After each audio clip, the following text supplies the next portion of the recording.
Good morning everyone, welcome back to another video. So I'm insulating the interior walls in the hallway today. It's quite straightforward. Put the insulation between the gaps of the stud-work. Why am I insulating interior walls? Well, you don't have to, but I like doing it because it's a better job. It makes the room more soundproof, but most importantly, when you heat a room up, the heat stays within the room rather than passing out through into a cold wall. And interior walls do stay cold. They won't actually warm up that much.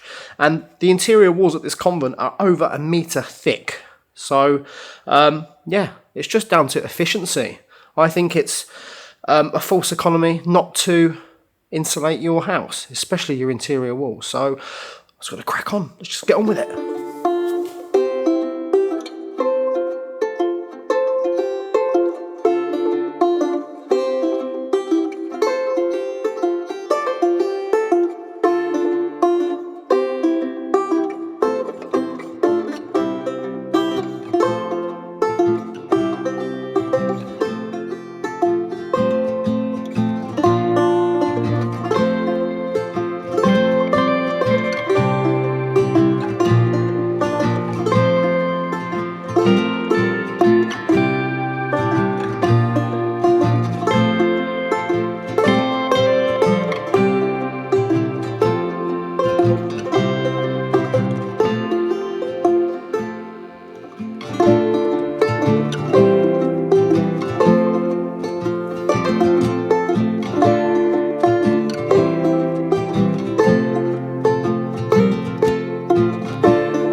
So I've unfortunately just run out of tape, and this tape is fantastic stuff, and I'm using it for a few reasons. It holds the insulation in place, which stops it from falling or collapsing over time behind the plasterboard. Also, the paper on the insulation acts as a vapor barrier, and by taping it, seals it off, which is pretty good. But also, it stops any air gaps from behind and just seals the insulation against the wall perfectly. So they're the main reasons why I use it. It's quite tedious putting it up, but it also makes a nice neat job, and you don't have insulation falling out while you're trying to work and put plasterboard and things like that. So I'm going to pop down Bricko now, get some tape, but I'll also pop in and see what Yanis and Simon are up to, because I imagine they've progressed a lot in that room and the floor's probably basically done. They work a lot quicker than I do, so let's go and do that.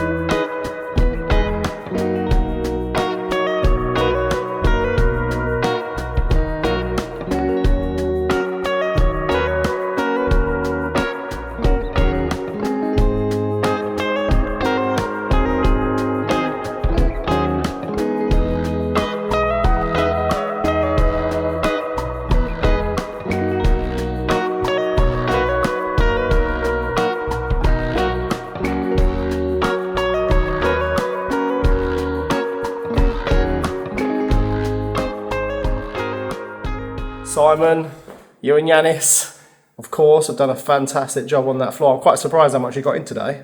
Yeah, Well, as I say, when we come in this morning, we had a little bit of combing to finish off, which was only a little bit round the chimney breast and just across where the double doors are. That's where we was up to. Looks good. Good job, Yanis. Cleared the room out, and then started down the floor. So what a transformation. Yeah, we're getting there. I mean, we should get pretty much most of this done by the end of today. We've got an hour or so left, haven't we? So it's a bit fiddly going around where the chimney breast is, but you know, it's worth doing right. If you're going to do it right. Of course, so, absolutely. It will, I'm sure it'll look fine.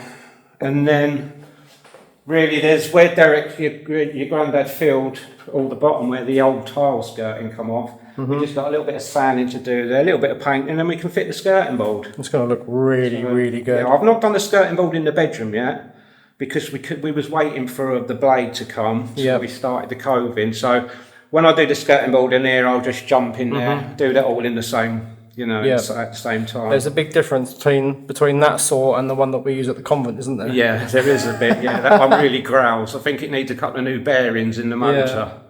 But that one just cuts it like butter, doesn't it? Yeah, the other one. Yeah, it does.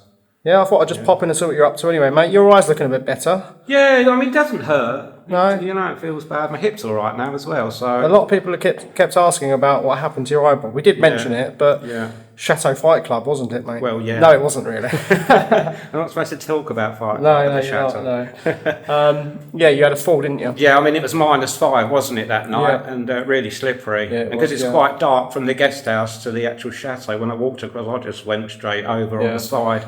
Hit my hip, hit my elbow. But you're healing, aren't you? Yeah. You're only a young man anyway. You heal pretty quick, wouldn't you, mate? Yeah, that's right. I've got another 20 years to go yet, so we'll be all right. All right, then I'll leave you to it. I'm going to go and do another hour of work. So, okay, then. Yeah, I just thought I'd pop in and show everyone what you're up to. Show the progress. So we're getting there. I had to go to Bricko anyway, so I popped in quickly. Okay. It's only down the road. 2 kilometres away. All right, then. I'll see you later. All right, then. Thanks a lot. No problem. For showing me your progress. Okay. See you later, Yanis. See you later, Billy. Good job. Good work. Thank you very much.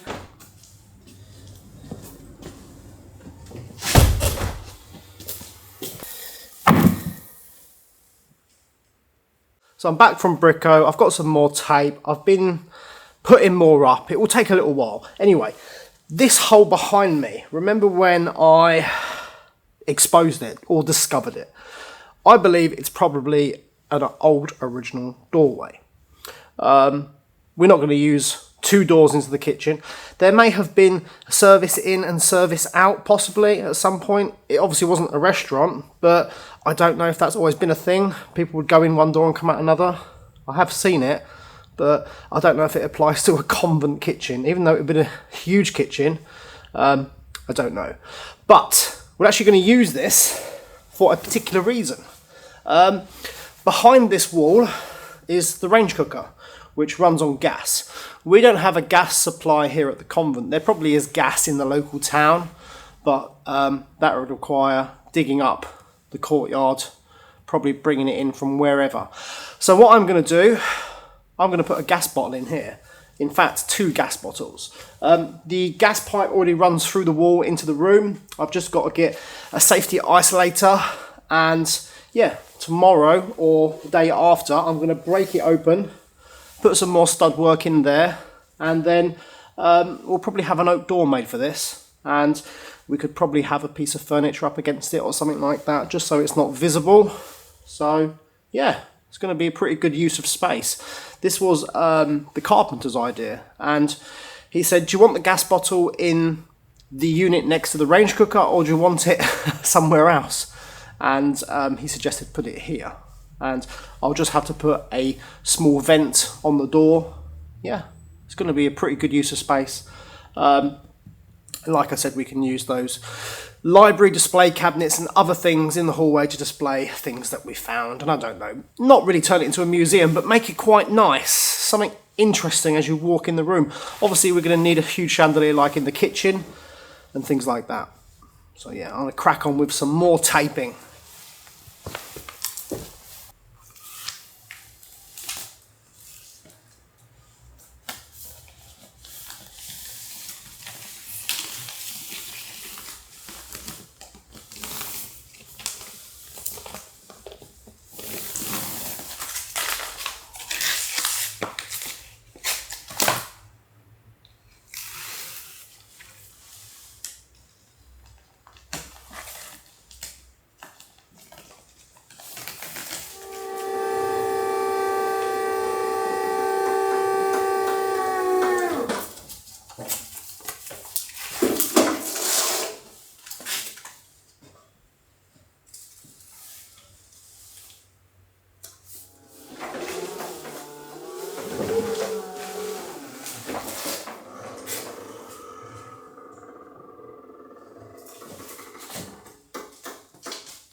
So it's just gone past 4 o'clock, and the rule is at the convent, don't stay past 4 o'clock because bad things will happen to you.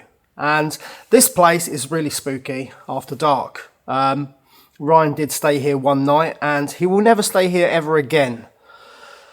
So I'm really happy with the progress. We've done half, and then we'll do the other half tomorrow, a bit more taping, and then we can open up that hole that I talked about, and that will be quite good. And then we'll be on to plasterboarding, 50 sheets of plasterboard from Brico, ceiling, things like that. And then when Simon's finished at my grandparents' with Yanis, we can plaster it.